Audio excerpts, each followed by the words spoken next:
Hello, Miss Migos and Possible Migos. My name is Taffrey16. Welcome back to another episode of Reading Your Comments, episode 170. It is Sunday, or maybe Saturday if you're watching this day early on Patreon. For those who don't know, the Patrons have the option to watch these, as well as the reaction videos up to the day early, and your name is in the description as well.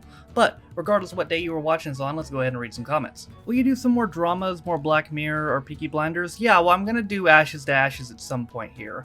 I will be doing another Black Mirror episode probably next month. Peaky Blinders, maybe, yeah. I don't remember if that's on a request list or not, but I think there's a good chance of that. Rob Grant and Doug Naylor had their original script for Red Dwarf USA changed constantly by the studio to the point that it wasn't funny. Even the actor who played Lister hated it. The actor who played Lister would later say that the biggest problem was casting him, as the studio didn't understand that Lister was supposed to be the worst example of humanity and not a Han Solo type, because that's not funny. Yeah, that's fair enough. I mean, it could be funny if it's pulled off by somebody who could do the Han Solo type better, but if I'm being perfectly honest, but that makes sense because I was confused when I how bad it was, because I'm like, didn't the original writers make this? But knowing that they got fucked with makes a lot more sense. In case you didn't realize, the future events in the epilogue of Red Dwarf USA were actually cleverly edited clips from the original UK show, with only a clip of the main character being Crichton. Ah, well, that makes sense as to why it looked so much better. The bloke who played a cat in Red Dwarf USA was actually somewhat of a role model for Danny John Jules, so you can see the student become the master. Yeah, I can't really judge his performance, to be honest, because he didn't really get a chance to do anything. He had like 2 lines the whole episode. They did offer Chris Berry the part of Rimmer in Red Dwarf USA, but he wisely turned it down. I mean, if he had accepted, it would have been a lot better, to be honest. Still trying to figure out if this is an April Fool's joke. It was and it wasn't. I had Red Dwarf USA on my request list, and it was requested since a while. It was creeping up there too. It was the 3rd oldest, so I'm like, you know what? I could probably kill 2 birds with 1 stone here. I want to see American remakes of Brass Eye, Flopper Ted, and Only Fools. You know, I don't think you do. Apparently, Chris Morris apologized for the joke in the day today after Ian Curtis's daughter complained. You can understand why, but it still makes me laugh for its sheer brutality. Really, he doesn't strike me as someone who would often apologize for anything, to be honest with you. So I wonder. I imagine, as far as jokes he's apologized for, I imagine that's a very short list. How far ahead of its time was the cam fam? Yeah, I know, right? Now every fam has a cam.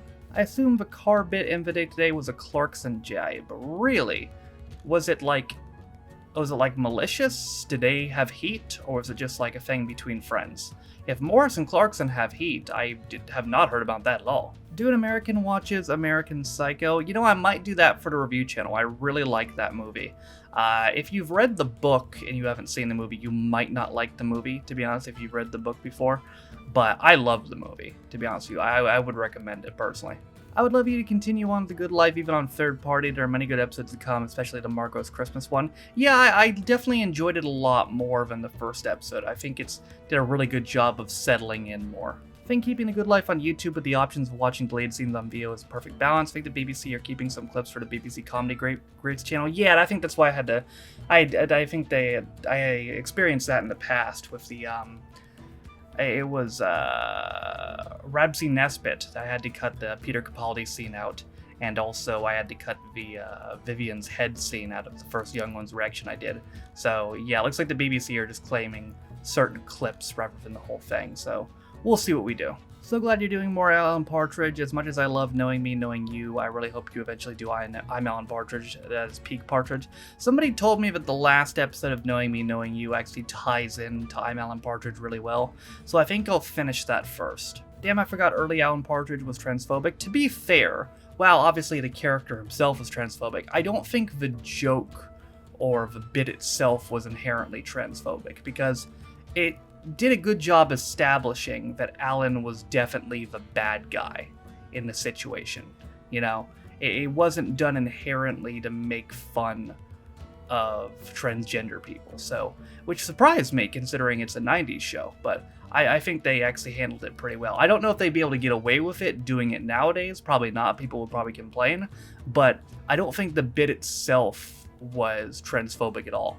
Barstool is like a cross between a school and a prison for underage convicts. Ah, so juvie. That's what we call it here. Call it juvie. Knowing me, knowing you yesterday, gimme, gimme, gimme today. Someone's very much into ABBA this week. You know, uh, what's fun too is this kind of relates to what you said, but I've been dropping hints in all the reaction videos so far this month to videos that are coming up, and I'm happy I've been able to pull that off. It's not going to remain because there's some videos I've pre-recorded that I'm waiting to be unblocked that don't have hints to anything, but I like dropping hints for future videos, and I may try to continue to do that. The actress who played Sugar Walls in Gimme Gimme Gimme is a chronic alcoholic now.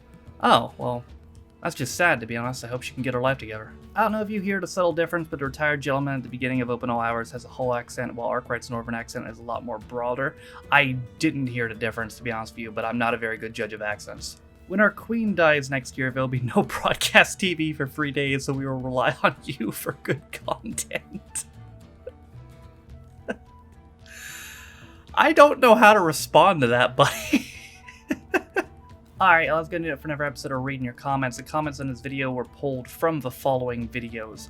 Reading Your Comments 169 from last week, American Rex or Red Dwarf USA, The Day to Day 3, The Good Life 2, Knowing Me, Knowing You Without Partridge 2, Gimme Gimme Gimme 4, and Open All Hours 3. So if you want to get a chance to get your comment read next week, the places to comment are as follows. This video, American Rec Keeping Up Appearances, which I released yesterday. The reaction video that comes out tomorrow. The one that comes out on Tuesday. The one that comes out on Wednesday. The one that comes out on Thursday. And the one that comes out on Friday. Those are the videos to comment on if you want a chance to get your comment read in next week's episode of Reading Your Comments. But that is going to do it for me today. Thank you guys for watching. If you liked the video, be sure to leave it a like. If you didn't like it, don't. If you want to follow any of my social media links, my Twitch where I stream every single day, my second channel, First Team Views, my Twitter. If you want to follow me, my Patreon, if you want to support me, or my daily emotion, all those things are in the description down below. Thank you to all. So I'm currently recording 104 on my Patreon, so you're constantly supporting me and my channel. For those that know, you can be a Patreon on me for as low as $1 or £1, and you get access to direction videos as well as the reading your comments up to a day early, and you get your name in the description as well. Also in the description is linked to the community Reddit, as well as the daily schedule, as well as the Twitch VODs channel. All that being said though, my name is Staff16. It's been episode 170 of Reading Your Comments, and I'll see you guys next time. Bye.